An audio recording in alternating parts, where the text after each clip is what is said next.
Hai. Perkenalkan kami dari kelompok 10 SPS STMX. Di sini kami berdua beranggotakan Saya Sedana Rahman Ahmed juga dengan Imakir 193. saya Diego Gumulung Merdeka dengan Nimahir 211. Nah, di sini kami akan membahas mengenai hasil penelitian kami tentang analisis konsumen terhadap adopsi pembayaran non tunai. Disimak ya video kami teman-teman. Untuk pembahasan proyek akhir kali ini, kelompok kami memutuskan untuk memilih tema dengan analisis konsumen terhadap adopsi pembayaran non-tunai. Nah, kami memilih tema ini karena kami merasa temanya adalah hal yang relevan dan strategis di tengah pesatnya digitalisasi di daerah istimewa Yogyakarta dan seluruh Indonesia. Nah, fenomena pembayaran non-tunai ini terus berkembang pesat dan didorong oleh inisiatif pemerintah dalam inovasi fintech, sehingga penting untuk memahami mengapa konsumen itu bergeser dari pembayaran tunai ke non-tunai. Nah, penelitian ini tidak hanya mengkaji tentang tren aktual, tetapi juga memiliki dampak signifikan dengan mendorong efisiensi transaksi, mengurangi biaya, dan meningkatkan inklusi keuangan. Dengan memahami perilaku konsumen melalui analisis harapan kinerja, harapan usaha, dan kondisi pendukung, kita dapat memperoleh wawasan tentang motivasi dan hambatan utama adopsi pembayaran non tunai di Indonesia. Kemudian wawasan dari penelitian ini akan memberikan kontribusi yang berarti bagi pembuat kajian dan pelaku bisnis. Bagi regulator, temuan ini dapat membimbing perumusan kebijakan yang lebih efektif untuk mendorong adopsi yang lebih luas dan aman. Sementara itu, bagi penyedia layanan pembayaran dan UMKM di Jakarta, pemahaman ini akan mendalami tentang preferensi konsumen yang akan menjadi dasar untuk mengembangkan produk, layanan, dan strategi pemasaran yang lebih tepat sasaran, sehingga meningkatkan daya saing dan mendukung pertumbuhan ekosistem digital di Indonesia. Untuk pembahasan bab pertama mengenai kerangka penelitian, dalam studi kasus akhir ini kami menggunakan 3 hipotesis. Untuk hipotesis yang pertama adalah performance expectancy, untuk hipotesis kedua adalah facilitating condition, dan hipotesis ketiga adalah adoption of cashless payment.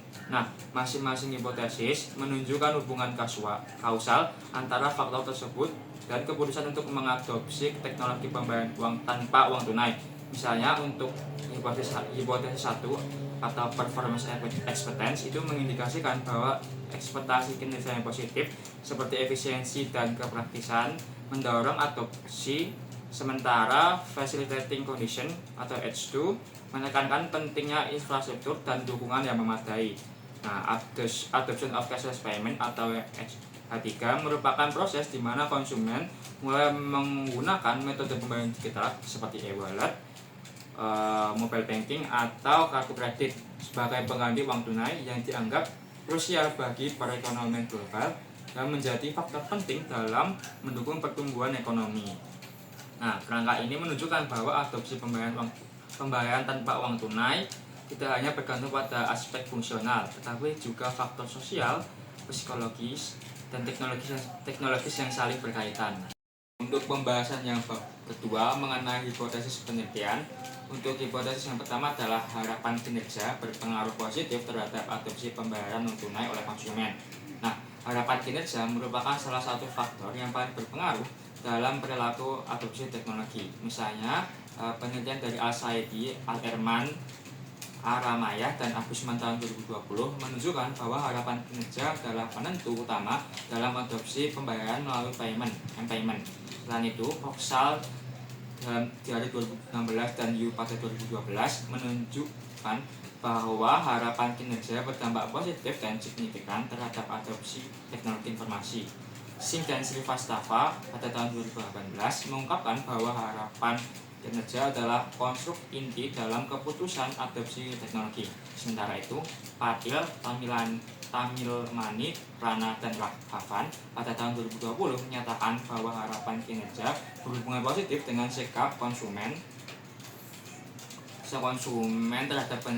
terhadap teknologi. Sementara Sheikh, Glevio, dan Karjaluto pada tahun 2018 mendukung temuan ini dengan menyatakan bahwa harapan kinerja dapat mempengaruhi keputusan konsumen dalam mengadopsi layanan mobile banking. Untuk H kedua adalah kondisi pendukung berpengaruh positif terhadap adopsi pembayaran non tunai oleh konsumen.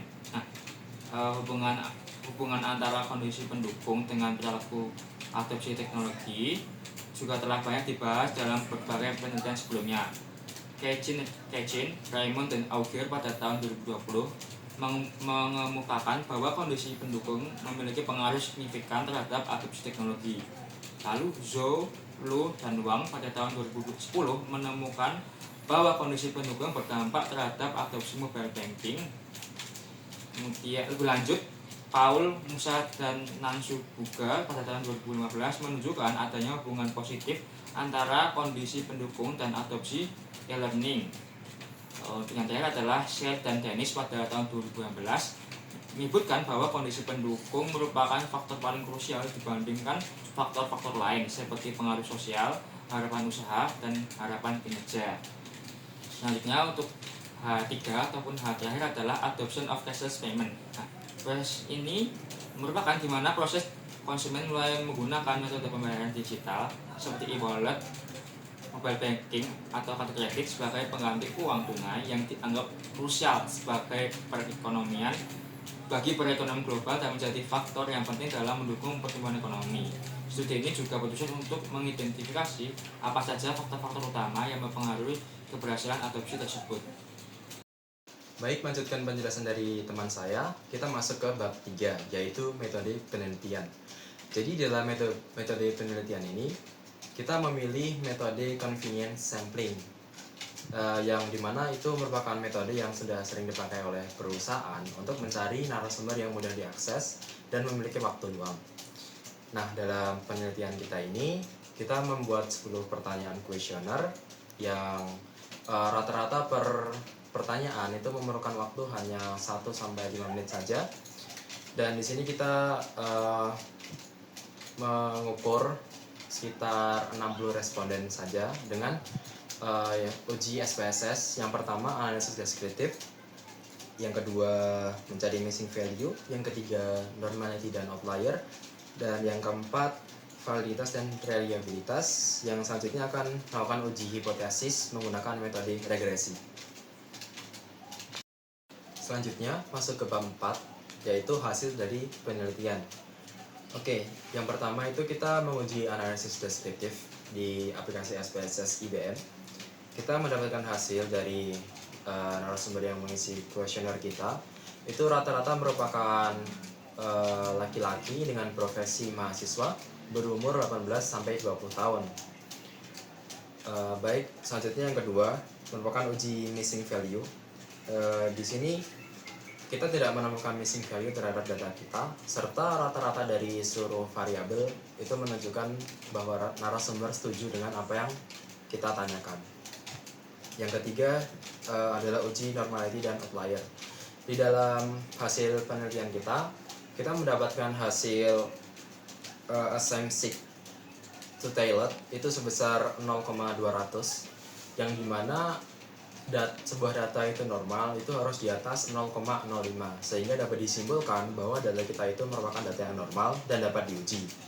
Nah, untuk outlier, kita tidak menemukan satupun outlier di dalam hasil data kita. Selanjutnya adalah uji validitas dan reliabilitas.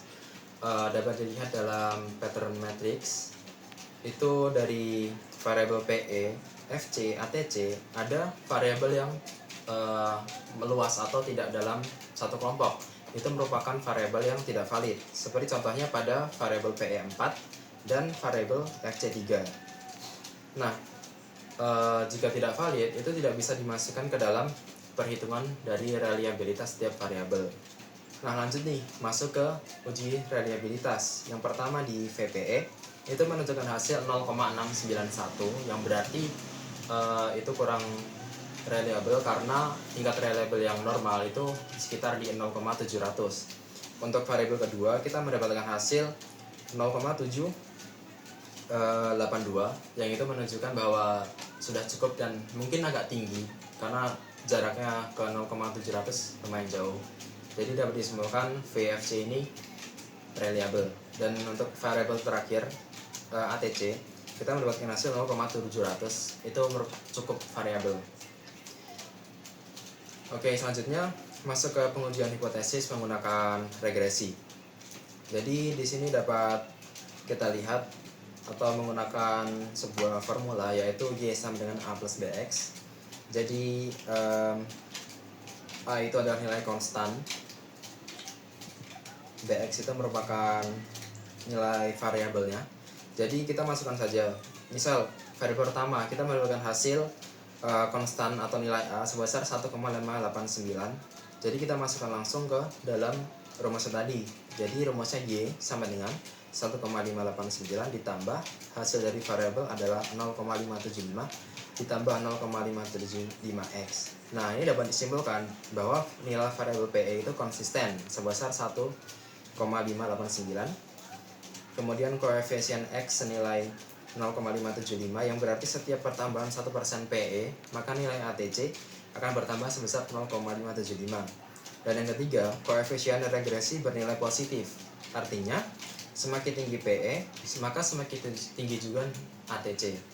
Untuk variabel kedua, kita mendapatkan hasil nilai konstan sebesar 1,420 dan nilai variabelnya 0,574. Jadi sama seperti yang tadi karena tidak ada perbedaan. Jadi nilai variabel FC ini konsisten atau konstan sebesar 1,420. Lalu koefisien X-nya 0,574. Jadi setiap pertambahan 1% dari variabel FC itu akan menaikkan nilai ATC sebesar 0,574, serta koefisien regresi bernilai positif, sehingga semakin tinggi FC semakin tinggi juga ATC. Oke, dari semua yang telah kita bahas, kita mendapatkan kesimpulan nih.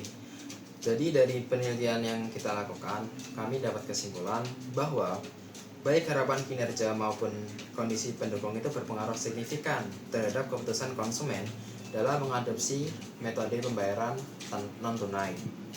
Hasil ini diharapkan dapat menjadi masukan bagi penyedia layanan digital untuk lebih meningkatkan kualitas teknologinya dan infrastruktur pendukung demi mempercepat adopsi sistem cashless di Indonesia ini.